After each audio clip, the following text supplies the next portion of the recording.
लेला पुदीना लेला पुदीना लेला पुदीना भरिया के हसीना। ले लो पुदीना ले लो पुदीना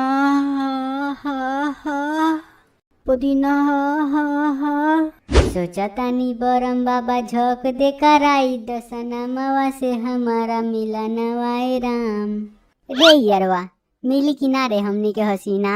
अले भैया मिली भलोता लगा अपना ऊपर दलूल मिली। ऐसी पुदीना जो आपको लूज मोशन में काम आए 12 महीना। ले लो पुदीना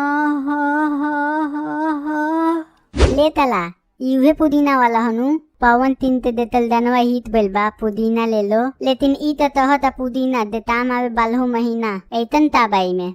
चल भाई चल के देखल जाओ। चल हमनियों के लियल जाई काहे कि हमरो 2 दिन से लूज मोशन होता। ऐता बेटा तला हो हम बेचा तनी पुदीना जो काम आवे लूज मोशन में 12 महीना। ले लो पुदीना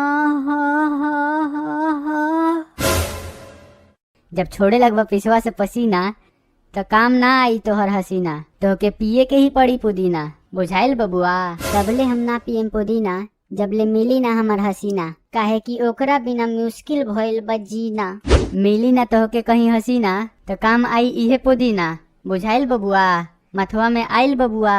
लाड़ा तती दलूली बा पीना काहे कि दौलत हमल गलमी ते थी ना। ए छोड़ जाए दे जब मिलल ना हसीना तो दे 10 रुपया का पुदीना। अब एनिया ना आएम प्रॉमिस